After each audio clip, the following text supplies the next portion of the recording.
Okay. Perfect. Welcome back to another episode of Trash Talk. Trash Talk. I'm here today with James Aniston from Montreal metal outfit SYNASTRY. SYNASTRY? SYNASTRY. SYNASTRY. Okay, I've been pronouncing Yeah. it. I've been over-pronouncing it like a jackass this whole time. It's a tough one, man. Like we get that a lot. So I told my buddy, I was like, yeah, this band SYNASTRY. He's like, what, Nose Forest? I'm like, Ted, shut the fuck up. Ted's a rapper. Actually, he was in a band from Thunder Bay, Ontario called Faceless Hulk. I think I've heard of those guys before. It's been a while. Yeah, a long while. They were pretty sick. Like, Ted's got some mad skills. But we're not going to talk about Ted. We're talking about you. Okay, so SYNASTRY. Yeah. Who's all in SYNASTRY? What's SYNASTRY all about? So okay, we're four guys that are pretty much best friends / brothers. We formed in 2005, and we were going strong until about like 2009, 2010, and then we kind of just packed everything up. No one continued in music after SYNASTRY was done. And then we just decided, like, right before the pandemic hit, to get back together. And right as we had, like, our plan set up for releasing music and all that jazz, pandemic hit, and we had to take a step back and modify our plan a little bit. But I mean, here we are. We're just releasing music slowly, and writing and recording. So hell yeah, man. Yeah. So what? Who are the other members in your band? So okay, the other guys, Paul Iverson is on guitars, Kay Kessler is on drums, and Gary V is on bass. Gary So V, like Gary Vaynerchuk? Yeah. No, I almost. Oh, really? He wishes. No. He swears almost as much as Gary Vaynerchuk. Nice. Hey, if he's half as successful as Gary Vaynerchuk is, man, you're on a roll. Yeah, tell me about it. So, releases. Palettes of My New World in 2006. What were the influences behind that? And how many songs? How long did it take to release that? So that was like, I think that was like a 4-song EP. It was kind of like getting our feet wet and seeing like where we wanted to go musically. We kind of put together like, I think, yeah, it was 4 songs and like an intro or something like that. And we sold it independently, like at shows and through like MySpace and all that jazz. That's we worked with, yeah, freaking what a gold mine. And then then after that, like, we worked with like Kevin Jardine from Slaves on Dope to record that. Sweet. Yeah. Right on. So yeah, that was 4 songs. They were like nice and chuggy. And that's it, man. We evolved our sound, like, starting from there. So what were you listening to at that time? I'd say like a lot of Fear Factory, a lot of Static X. Yeah. That type of stuff. So like we were listening to some like a lot of European bands too, like In Flames and Soilwork. Oh, So I like At the Gates, Swedish fucking death metal, man. Whoo, you got me. Yeah, man. Fucking right. So there's Keep going. Yeah, so there's a lot of that type of stuff. Just like blended a bunch of styles together and tried to come up with something we all liked and something that we would listen to, right? So like we write songs that we would listen to personally. That's kind of how we gauge if we keep an idea or not. So that's the only way to do it, man. Because if you gotta write music that you're gonna be able to listen to over and over again when you record it. Yeah. Because you're gonna be forced to, regardless of whether you want to or not. That's the recording process. I remember when I first jumped in to do a recording, I thought I was gonna just get in there and I was gonna do big vocals and I was gonna be able to just do a couple takes and it'd be fine. It's like no. You got to do big vocals 3 times in a row. Perfect. To start. Yeah. Just to start. Yeah. Yeah. They don't tell you that, man. Like before you go in for the first time, right? So you listen to the recording and you're like, this doesn't sound good at all. And then he's like, well, you guys have only recorded a track each. And it's like, Yeah. we got to do more. Yeah. Well, when we were in previous like bands previous to Synastry, like we had like a big wake up call, like recording like pre Synastry, and then like everything that we've done as Synastry. Like when Kevin was like guiding us at the beginning there with Palace of My New World, it was a big shift, man, and like just like our eyes and like our minds opened up like so much, and we're like, yeah, you know what, fuck this, we're gonna do like we'll pour everything into it, and like we'll obsess just enough to be able to say like, you know what, we did everything we could, and we got everything we can out of ourselves and out of the song. So Yeah. like, yeah, that started the trend with how we write also and record, and like the ideas how they come. So Hell yeah, man. mm. Now, on to Blind Eyes Bleed. Yeah. So, what was that much of a, you said it was a big jump, right? So, how much of a jump? What changed in the influences? What changed on the landscape for Synastry going into that? So when we did Blind Eyes Bleed, we actually re-recorded all the songs that we had done with Kevin. So that one was also done with Kevin Jardine. So we re-recorded pretty much the entire, like all the tracks that we had done previously.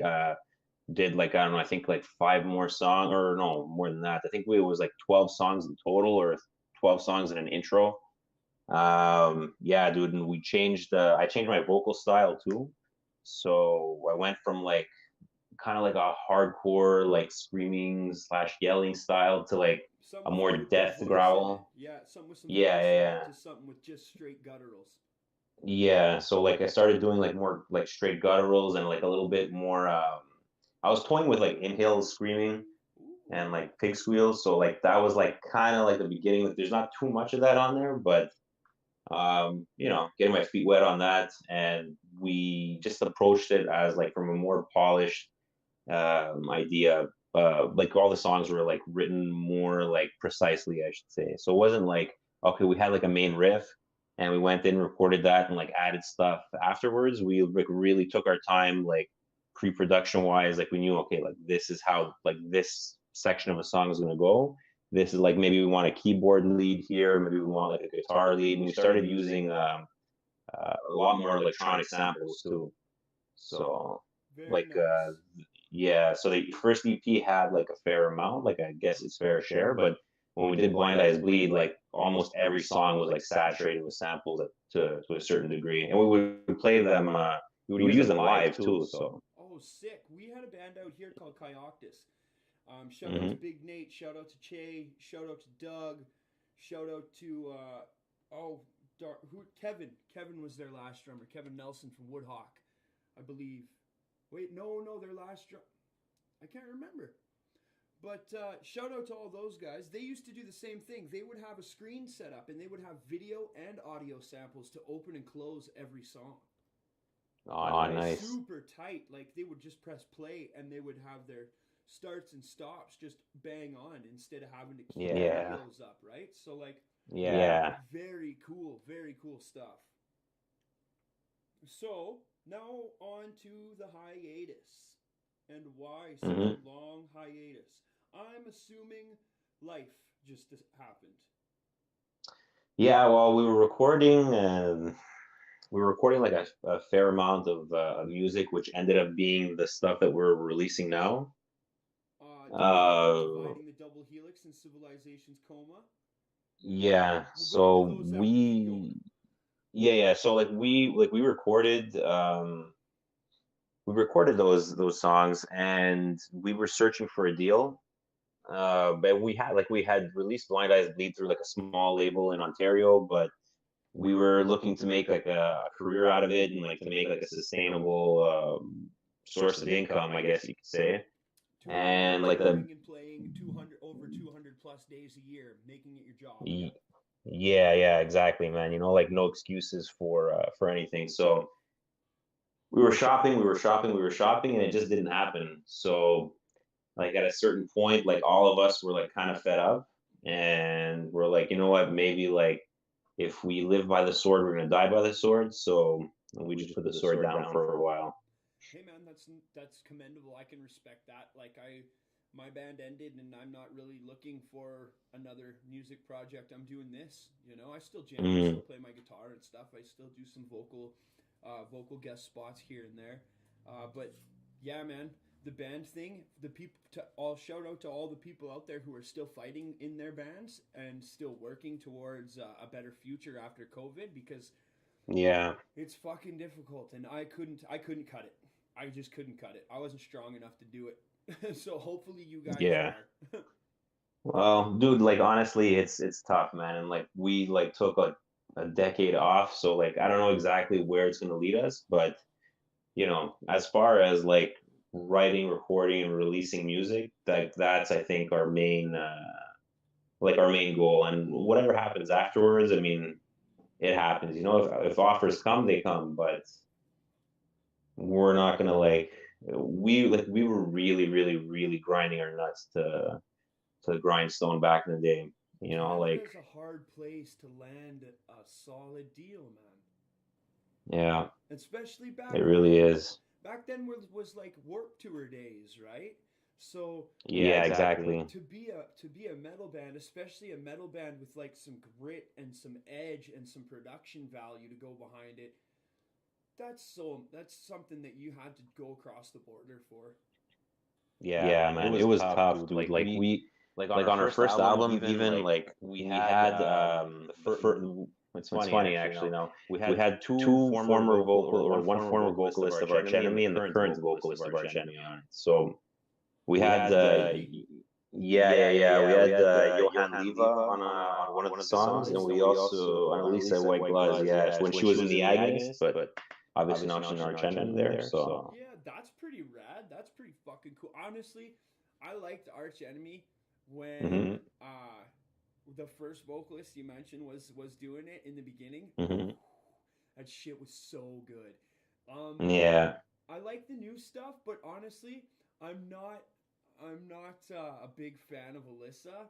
But that's just hmm because like I've heard that she's like really rude, and that's what I've heard Yeah, from the well, Agonist, like from her old band. So it's like, hmm you know what? Maybe it's just better if I keep that opinion to myself.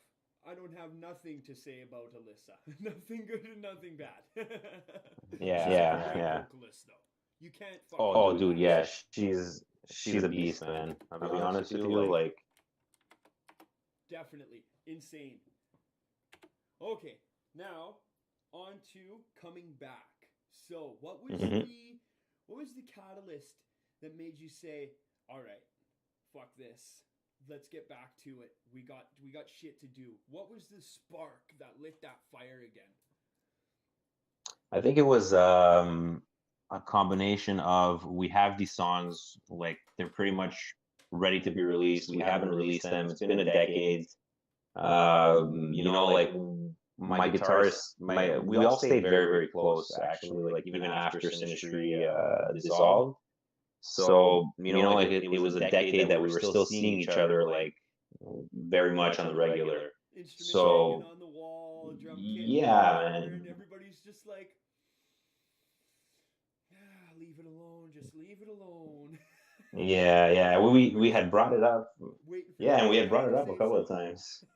Yeah, it was always me who was saying something too, and everyone was like, "Oh yeah, you want to do that now?" Or like, and it was never like there was like three or four like times where we almost like got together and started jamming or whatever, but like it never happened. And then it was like I don't know. I just messaged them and I was like, "Guys, listen, let's release the songs and see what happens." Let's just do it. And Come on. yeah, let's just do it. And whatever happens, happens. Who gives a shit? Like no pressure. It'll still be cool when And we get there. yeah, I mean, come on, man. Like it's shit you like. It's shit you like doing. So why the fuck not? And then yeah, we decided to do it. Then freaking the world shut down. So whatever. Okay. I remember when I got your guys's when I got Civilization's Coma from John Asher. Shout out to John Asher. He's Mm-mm. he's awesome. The guy is an Oh absolute yeah. peach. Um, and I was like, these guys are deadly, like super good. And I never really thought like I'm gonna be chatting it up with this guy like we're old buddies, and like I Mm-hmm. can relate Mm-hmm. to a lot of that stuff too. A lot of the looking back, because we tried to quit and fire it up a couple of times, and it really Mm-hmm. Mm-hmm. didn't pan out the way it should have. But the alcohol and the drugs had a good part in that. But yeah, let's. Okay, so Civilization's Coma. You got the Mm-hmm. songs for Mm-hmm. all that. You released that. How did you like the reception of that? Was it received the way that you would expect? Yeah, I think it was. Like, we were all happy with it. Like everyone, I didn't really hear any like negative comments on it. So the fact that they were all positives, like I mean, we were releasing everything independently. So the channel is a bit narrower, but man, listen, if people are liking it, whether I've heard like whether they know me or not, like in like personal life or whatever it is, like as long as they're enjoying it, dude, like I haven't heard anything bad about it. So we're just gonna keep going and yeah, thank you. It fucking Thank shreds, you. man. Your guys' shit fucking slays. So, the name Civilization's Mhm. Coma, where did that come from? Obviously, you guys got some killer names for your stuff. Like, let's start with Pallets of My New World. Where did the name come from there? Mhm. So for the album, well, the EP and the song, it's mostly when we restarted Sinistry, it was kind of like from the ashes of our old band. So me, Kay, and Gary were in another band previous to Sinistry. And dude, it felt like what do you call it? Like a hard reset. Like in a lot of ways, like after like that band ended, Sinistry began, and like there was a whole ton of stuff that changed for each of us, like individually, like within our own lives. So I was like, fuck, like I want to like write a song about this. I want to like put like some artistic perspective into it. And I thought of like color palettes. So instead of just like painting with the same brush over and over again, that's where Palettes of My New World comes from. And it was funny because we were working, but they would always give me flack for it because we were working in like a grocery store at the time, and they thought I meant like those fucking wooden pallets. And I'm a And I was like, construction worker, guys, so whenever I hear pallets, I think of pallets. yeah, you think of the fucking with But me and my girlfriend are painters too. More so her than me. Mhm. But we know that shit too. It's fuck. Yeah, dude. Fucking assholes. Yeah, well, whatever. What are you gonna do? Yeah, I guess. Mhm. Dividing the double helix. Yeah. The artwork is outstanding. The artwork for Civilization's Coma was outstanding too, man. Like, Thanks, bro. Dividing the double helix. Where did the name and like the influences come into play for that one?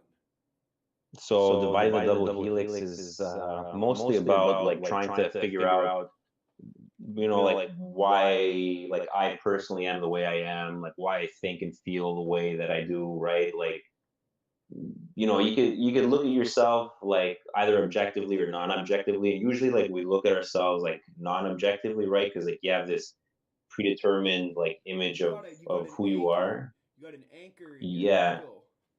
Right, that's exactly it. So like I was trying to like figure it out and be like, okay, well listen, I think that I'm James in a certain way, like who am I really, right? So I was using like that type of that type of idea mixed in with like like certain concepts like the Human Genome Project from the beginning of the 21st century, and I was like, okay, well, this sounds pretty rad, so let's like start writing around this, and it's kind of evolved into that as far as like lyrically and thematically. Yeah, Nice. Have you checked out like CRISPR gene editing?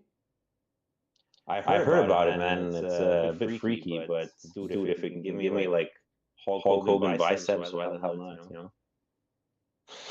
There you go. Could use a bicep or two. Me too, man. Lately, I haven't been training, so I've been scarfing down a lot of McNuggets and shit. So yeah, shout out to McNuggets. Well, CRISPR gene editing obviously is gene editing, but there's a guy named Jamie Metzel, and he wrote a book. He wrote a book about it. about how like how it can save the world possibly. Like the gene editing would be able to, if you could edit certain genes and build off certain generations of organisms, then you could use those organisms in certain ways. You know, Hmm. crazy shit, man, crazy shit. So Yeah, dude. what's the Montreal scene like? Well, I mean, currently, I think Yeah, it's just either yeah. you're as well. I mean, right now it's not like it's happening, but previously it was my experience, man. You're either like really extreme and you're out there, like musically, like tech wise, Like beneath the or massacre. yeah, like Beneath the Master, where they're fucking finger gymnastics or going nuts. Cryptopsy. Like, yeah, dude. Well, we worked with Chris from Cryptopsy on these songs and JF from Cataclysm. Oh, So what? yeah, dude, when we recorded like this whole like batch of songs that we're releasing now, JF did drums, guitar, and bass. Yeah, Chris Donaldson did. I recorded my vocals with Chris, and we did the samples with Kevin from Slaves Got Dope, and then Jeff Faulkner from Anonymous mastered it. So Ah, yeah, I'm actually, yeah, dude. I've actually put Anonymous on my list of Hmm. people I want to hit up for interviews. Yeah, dude. Solid guys, man. Very good stuff. I am a hardcore old school Cryptopsy fan. I actually have a dirty old bandana around somewhere signed by Flo that I got, and it's Nice. like covered in like bong resin and stuff, and it's just got Mm, his signature on there. nice. I got my friend to take it to a drum clinic that he did here in Calgary at Long and McQuaid, or no, at Axe Music Hmm. before Axe Hmm. Music closed. And I got him to sign my dirty bandana. Sweet, man. Yeah, dude, he's a machine, man. So Montreal, and that's just it. Some of the greatest tech death I've ever fucking heard has come out of Montreal. Beneath the Massacre is some, like, even though they fucking they hit on every fucking beat, Yeah, man. 320 beats per minute. There's still a groove to it. There's still a fucking rhythm to it, you know? Like Archspire's doing the same. They're from out this way though. Hmm. They're not from Yeah. Montreal, but yeah, Montreal's got some of the fucking tastiest shit out there. Yeah, dude. There's a lot. Like, I mean, I think like we're spoiled, so like maybe like we take it for granted a little bit, like the quality of stuff that comes out of here. But like, I'll always put Montreal over, man. Like they're, dude. It's just like there's so much of it, and like it's so hard to like really like appreciate everything at like the level that like it could be appreciated at. You know what I mean? Yeah, well, So. out here we don't have as many. Like we got some solid bands out here. Uh, Shout out to Citizen Rage. Shout out to Caveat. Caveat's another really solid one. Exit Strategy's not around anymore. Shout out to Concrete Funeral. Shout out to Deatherist. Shout out to Snake Pit. We got some solid ones, but I'm seeing more of a wave out here of for the last couple years. It's been thrash and old school death metal, Mhm. like a new wave of old school death metal. And I love thrash, but I'm more grounded in like late 70s, early 80s and on hardcore, like Mhm. Chromex and Negative Approach and shit like that. And then my metal roots come from the shit that nobody really likes, like Coal Chamber. And Coal Chamber is one of my favorites from back in the day. System of a Down, huge System of a Down fan. Dude, yeah, dude, we love. Listen, man, we love like new metal. Like I don't care what anyone's gonna say, but like, come on, man, that shit. It was like I was a teenager when that shit came out, so like I remember that stuff very fondly. Yeah, dude. I Like still wake listen. up, wake up. Like Yeah, I fuck, still dude. listen to Nothing Face whenever I get drunk. I listen to Mhm. Nothing Face, like Ether, front to back, man.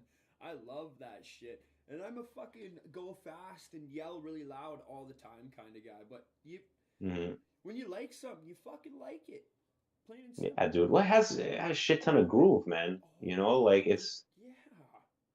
it's got like it's got a catchiness to it that like it wasn't ashamed to use, and whatever, who cares if it was commercial, it was commercial. These guys made $1 million and fucked off, but who cares, you know? Like, yeah, but they weren't making $1 million in the beginning. In the beginning, they looked like yeah, they were grinding. Yeah, yeah, yeah. Slipknot looked like a bunch of fucking idiots. Dude, yeah, that was a shift, man. Yeah, until they got on Ozfest, and then they're like, oh, these guys fit fucking perfect here. Yeah. Everybody thought they were a ICP ripoff. The boss chimes in. Yeah. I thought Slipknot was Juggalos. Yeah, I remember hearing that. I was like, wait a second, are you guys sure? I mean, like, they're not wearing face paint, they're wearing masks, but I don't know. I was just like, good, I like them. Yeah, hell yeah, man. Iowa was just Iowa, and their self-titled release was just a slapper. Did you hear about the guitar player from Deftones? I guess he is hardcore flat earther. Oh yeah, I heard about that a couple of months ago. I don't know, man. I don't want to get into that stuff. It's not for me. We don't have to. Yeah. So what are your influences more geared towards when you're writing? Are you more, because you're in Montreal, so like, do you take the technical influences that come from Montreal? Do you go for a more death style, like death metal style, old school? Are you the guy who takes all the samples and stuff and says, hey, let's computer this up a little bit and use what we can electronically, you know? So like our guitarist Paul is very much like a proggy, like Nevermore type of guy.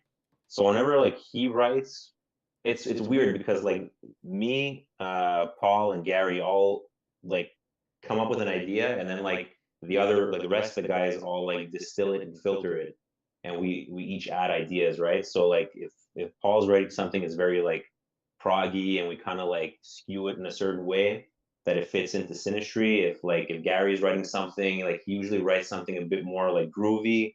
If I'm writing something, it's like a little more like on the genty power chord chuggy, and then we gotta like add melody to it, and then our drummer K is like structure madman. So like we all sit down and structure, but like he's like dude, like tell him like, listen, these are the riffs. He's like, okay, we gotta put them like this. Where's your fancy shit gonna go? Here. Okay, well, we gotta move this around like that. Then once all that's done, usually we all kind of work together if there's keyboard parts and samples. But I kind of like sit down and write the keyboards myself, or Paul will write the keyboards, and keyboards are so that's it, man. In like extreme metal, keyboards are so very underrated. Like, to throw a good solid, because people don't realize that it's a synth, right? Yeah, you can exactly. Get some insane walls of sound out of a fucking synth, man. If that's what you want, why the fuck not? Yeah. Then that's what you should be fucking going for. I just got told in the chat that I'm pretty quiet. But I just turned myself up, so hopefully they can all hear me now.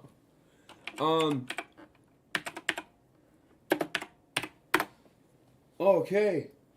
But yeah, keyboards, man. Like, I got a couple of friends who mess around with synth boxes and mess around with noise music and stuff. Shout out to Ray from No Hope for the Lost.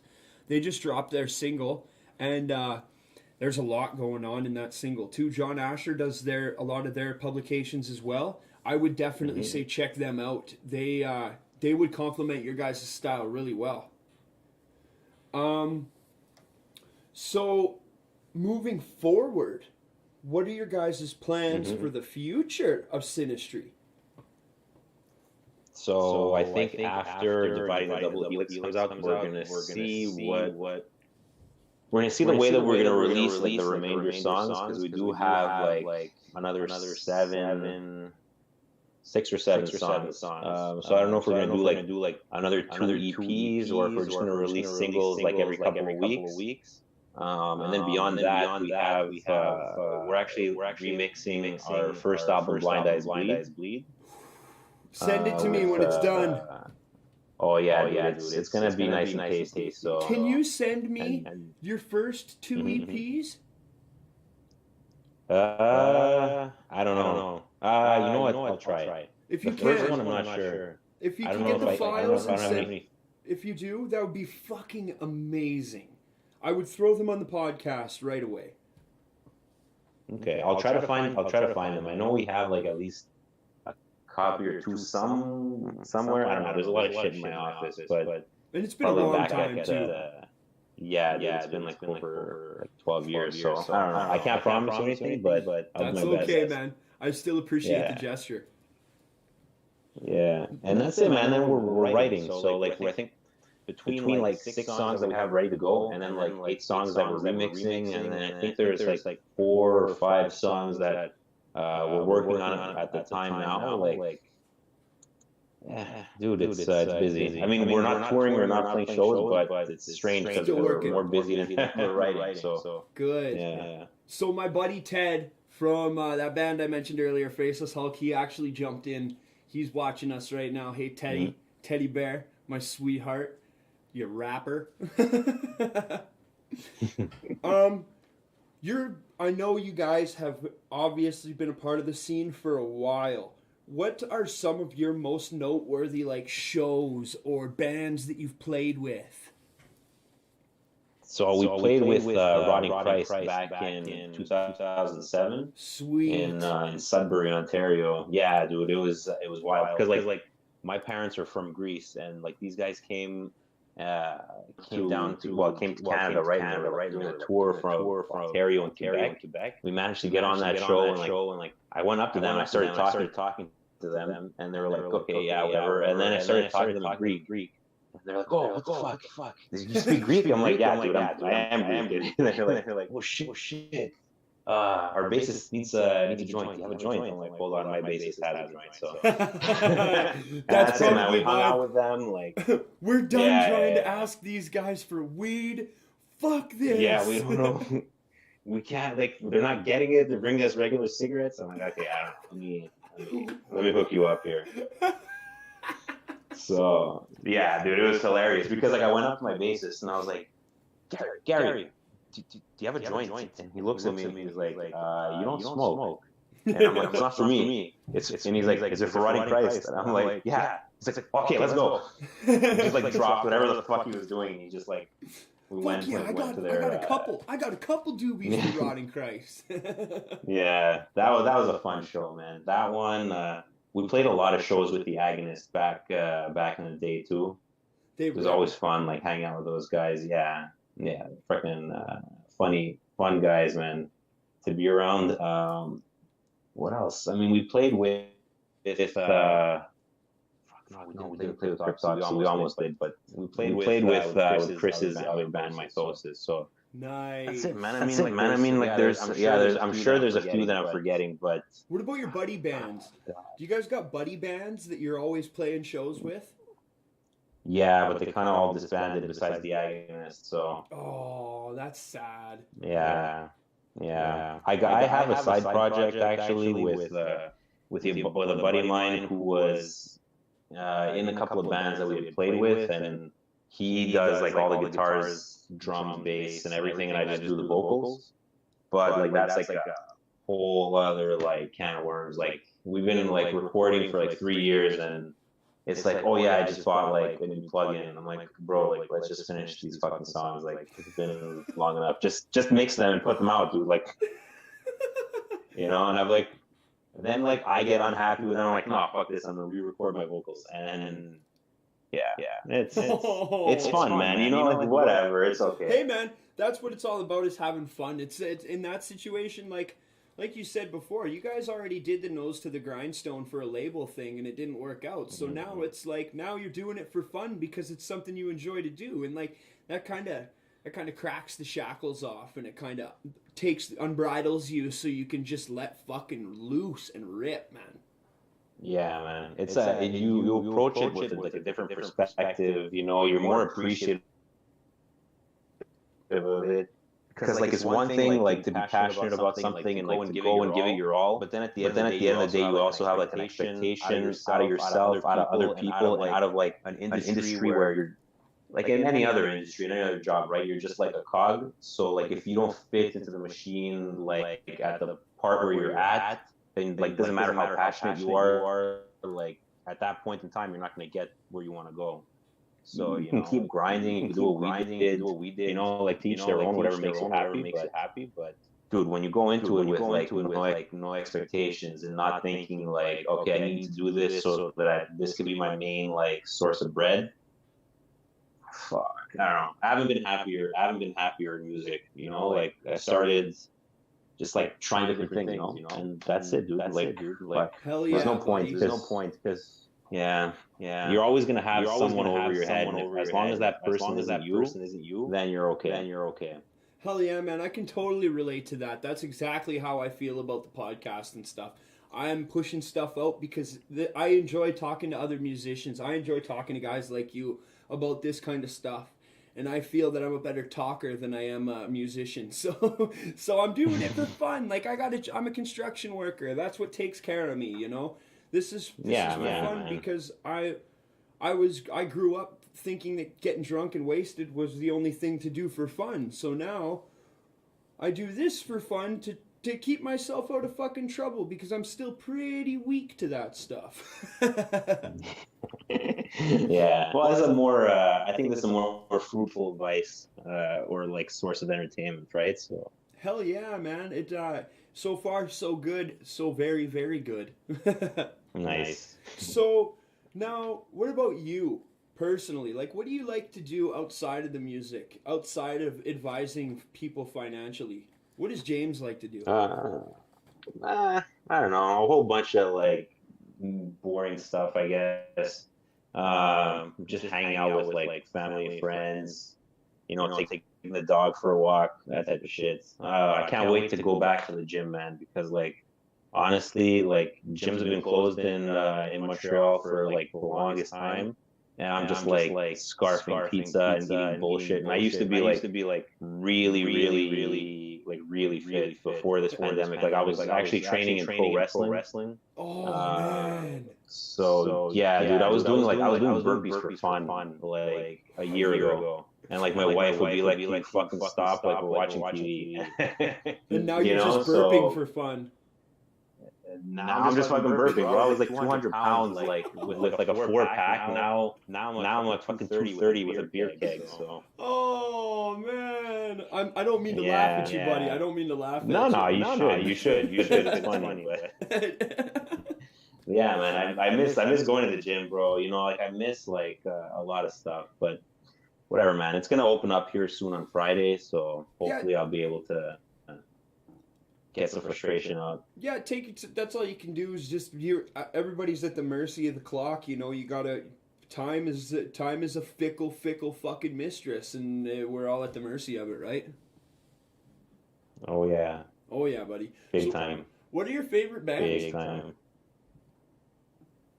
I guess I would have to say Flames is probably my favorite band of all time.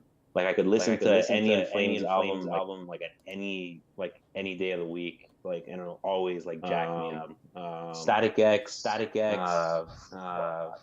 Sugar, and Soilwork and Blue Oyster Cult. Those are like my. If I have to choose like a handful, like those would be like my top bands. Those are the bands I can do at any time. Yeah, dude, they're writing some new stuff now and. Yeah. Very excited for that. Like, yeah, exactly. There's not a lot of music I look forward to in the upper echelons of the mainstream of like metal, but like I like Code Orange. They drop some solid shit. There's a new band coming out called dude. They're a new metal band, super good new metal band. My buddies in Wake just got signed to Nuclear Blast. So there's lots of good stuff coming out, but Meshuggah releasing some new shit would that would be killer. I remember when Obscene was released, man. I did backflips to that music. That shit was so fucking good. Oh yeah, dude. anytime like I needed to do something and like be like super focused, I would put that and I would listen to it like in the background, and I'd be like, all right, the entirety of Obzen is played, and like whatever the hell I was doing like at that time was done like to a T. So I don't know, man. Just something about them. It's just so fucking. It's the groove, man. The groove. Hell yeah! It's such a weird fucking groove too. So groove for sure. I remember listening to that shit on MySpace when it came out. Yeah. I miss MySpace. MySpace, man. I miss MySpace. Being able to jump on people's pages and check their tunes out. Now you got Facebook. Now you gotta do a Facebook page and an Instagram page, and you gotta do a Bandcamp page as well. And it's a fucking grind, man. But back in the MySpace days, it was like, hey, check out my MySpace page for my band. That's your fucking one-pager electronic press kit right there.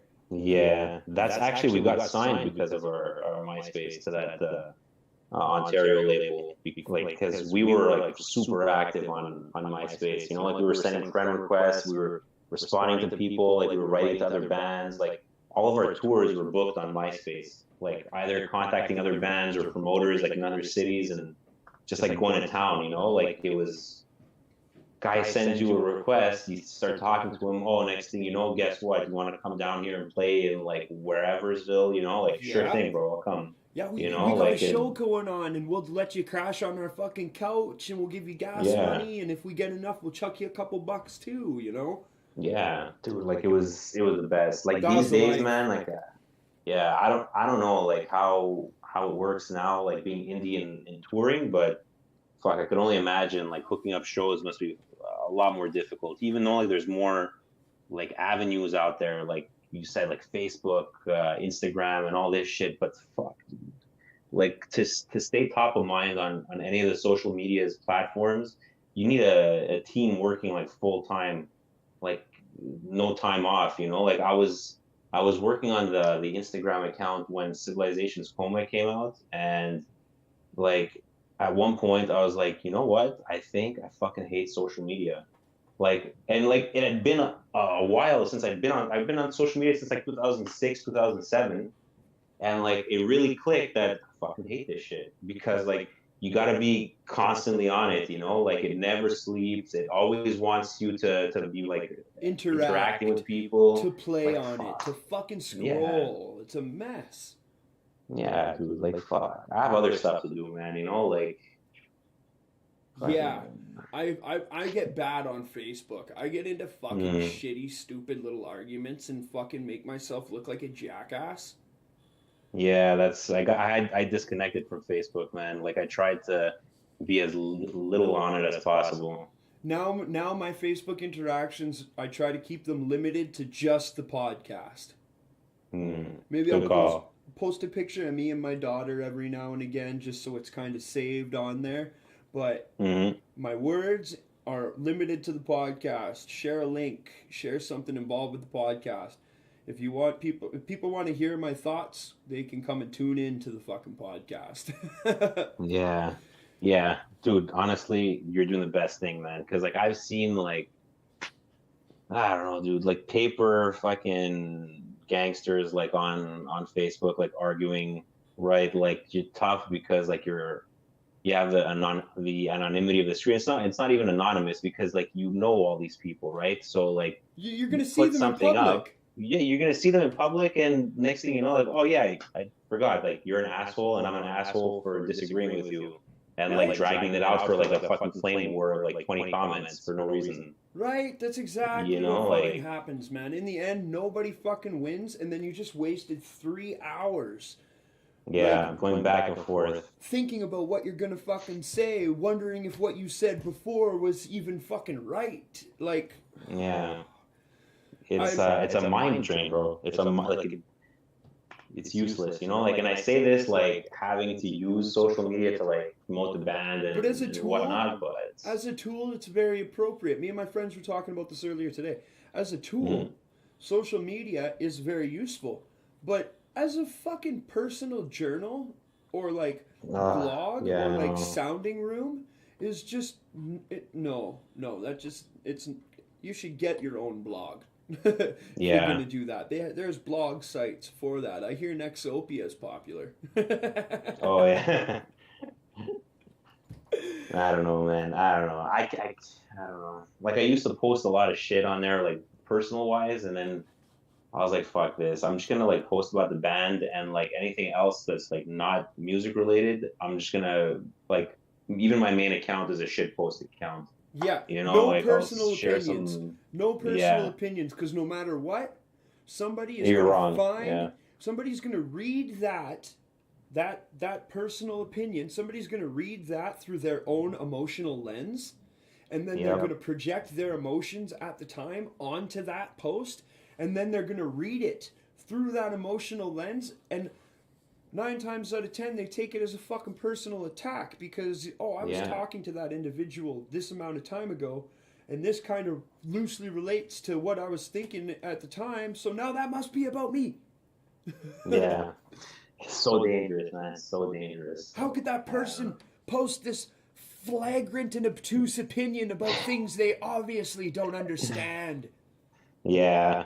And next thing you know, like the hammer's dropping on you from like so many directions, and You're it's getting just personal messages from people like, hey man, that was really upsetting. And it's like, call me on the phone. Let's talk voice to voice, because like I didn't mean to upset anyone, you know? And then yeah, they're like, no, I don't want to talk to you right now. And it's like, well, then how are we you took gonna the time fix to this? write the fucking message, like you can't.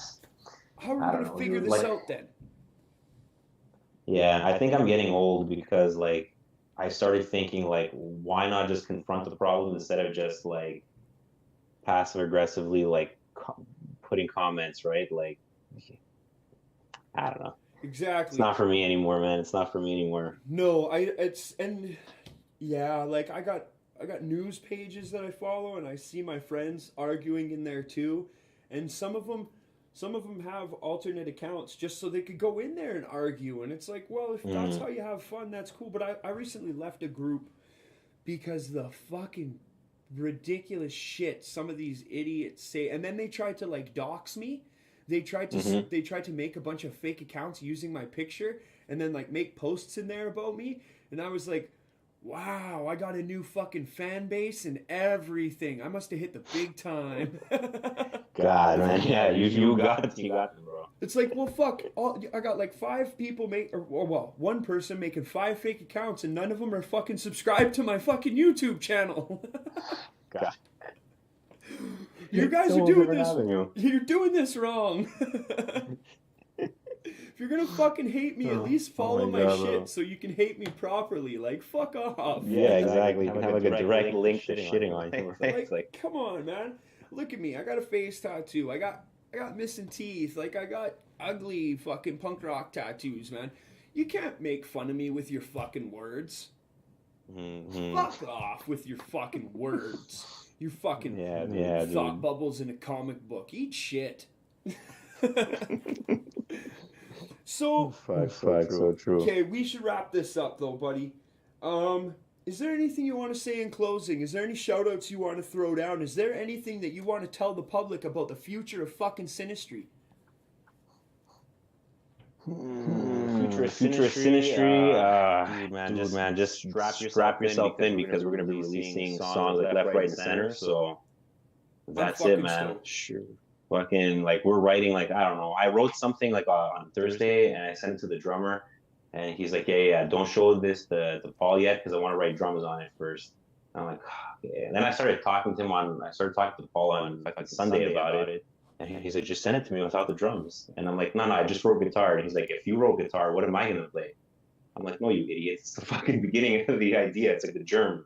Anyways, that's just how we work, man. We're literally, we're fucking brothers. So beyond that, man, yeah, dude, beyond that, I want to give a shout out to like JF, Chris, Jeff, and Kevin. Because fuck, dude, these guys help guide us like crazy. So, hey, man, if any of these guys want to come on the podcast too, send them my info. I would love to talk to all these fucking guys, man. I would love to have some words with JF from Cataclysm. I remember one of my first shows was Cataclysm with Devil Driver. Oh yeah. One of the first pieces of merch I got was a Cataclysm fucking wristband. Freaking right, man. Yeah, buddy. So like, let them know if they got anything they want to promote and they want to shoot the shit with a dirty old man like me. Fucking let them know. I would fucking be all over it, man. Damn right, bro. Fucking rights. Well, buddy, James, it's been great talking to you, man. Likewise, Nate. This has been fantastic. I can't wait for you to release some more music so we can fucking chat again, dude. And damn right, man. you can bet your ass once shit loosens up, I will be making my way in that direction to do some live interviews and some live fucking podcasts, buddy. You wait. I'm fucking coming. I'm coming like a freight train, and I want to start up my own little TV show. So fucking nice. I'm fucking gonna, and I do it by talking to awesome guys like you. So thanks, man. So stay on after I end the stream, and yeah, everybody who has tuned in, thank you for tuning in. This has been another episode of Trash Talk. This has been the beautiful James Aniston from SYNASTRY out in Montreal. Thanks everybody for tuning in. Go check out Cursed Earth Apparel. Go check out your local heavy metal bands, your local punk rockers. Go check out your local bars. Tip very generously. Wear your mask, wash your hands, and don't